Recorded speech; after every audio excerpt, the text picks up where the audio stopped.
আজকে বারোয়াখালী ন্যাশনাল ক্লাবের মাঠে খেলা দেখতে গিয়ে একটু জায়গা পেলাম না, এতটা পরিমাণ মানুষ হয়েছে বলার বাইরে। আগেই বলে রাখি, এখানে কিন্তু শুধু দোহার নবাবগঞ্জের মানুষই না, সাথে মানিকগঞ্জ এবং মুন্সিগঞ্জের মানুষও এখানে আছে। চেয়েছিলাম নিচে গিয়ে একটু ভিডিও করতে, এত মানুষের ভিড়ে আমি নিচে যাইতে পারতেছিলাম না, যাই কারণে উপর থেকে যতটুকু পারছি ততটুকু ভিডিও করেছি। একটা হাস্যকর বিষয় কি জানেন, সামনে সব লম্বা লম্বা মানুষ দাঁড়িয়েছে, যে কারণে পিছন থেকে খেলা দেখা যাচ্ছিল না। তো পিছন থেকে অনেকেরই দেখলাম ফোনের ক্যামেরা অন করে তারপর খেলা দেখতেছে। ফুটবলকে যে মানুষ কতটা ভালোবাসে এটা বলে বোঝাতে পারবো না, এটার বাস্তব প্রমাণ হচ্ছে এই ভিডিও ক্লিপ গুলা। এখানে কিন্তু শুধু ইয়াং পোলাপানি না, একবারে ছোট থেকে দাড়ি পাকা মুরব্বী পর্যন্ত এখানে খেলা দেখতে এসেছে। নিচে থেকে খেলা দেখতে না পেরে এই চাচা লুঙ্গি পরে গাছের মাথায় উঠে গেছে। আসলে পোলাপান গুলো উঠছে এটা স্বাভাবিক, বাট এই চাচায় লুঙ্গি পরে গাছে উঠে গেছে খেলা দেখার জন্য। ফুটবলকে কতটা ভালোবাসে এই চাচা। একে তো খেলা দেখতে পারতেছিলাম না, তার ভিতরে প্রচন্ড বৃষ্টি শুরু হয়ে যায়। আর বৃষ্টি শুরু হওয়ার সময় আসলে একটা খেলা হয়, খেলাটা হচ্ছে হাজার হাজার মানুষ ছাতা বের করে উপরে ফুটায়। এতটা পরিমাণ ভালো লাগতেছিল যে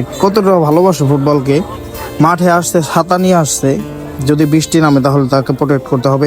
তবে মাঠ থেকে কিন্তু মানুষ সরেনি, এই জিনিসটা একটু দেখেন গাইস। গাছে উঠছে, ছাতা নিয়ে উঠছে, জান বৃষ্টি নামলে প্রোটেক্ট করতে পারে, তবুও গাছ থেকে নামবে না খেলা শেষ না করে। আর এইদিকে একটা ভাই ভিজতেছে আর দুইটা ভাই ছাতা না আনার কারণে কলা পাতা দিয়ে তারপর শরীর প্রোটেক্ট করতেছে। এই দৃশ্যগুলা কার কাছে কেমন লাগে আমি জানি না, তবে আমার কাছে বেশ ভালো লাগে এই দৃশ্যগুলা। নিচ দিকেও হাজার হাজার ছাতি ফুটিয়ে মানুষ খেলা দেখতেছে। তবে আমার একটা দুঃখ, আমি নিচে যাইতে পারিনি, এত মানুষ রাস্তায় পাইনি নিচে যাওয়ার জন্য। খেলাও দেখতে পারতেছি না, আর এদিকে পিছন দিক দিয়ে ভিজে গেছে, কি করব।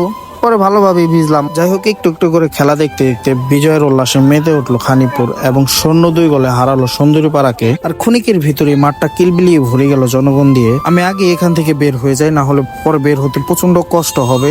তো গাইস, আজকের ভিডিও এই পর্যন্তই। দেখা হচ্ছে নতুন কোনো ভিডিওতে। সবাই ভালো থাকবেন, সুস্থ থাকবেন, আল্লাহ হাফেজ।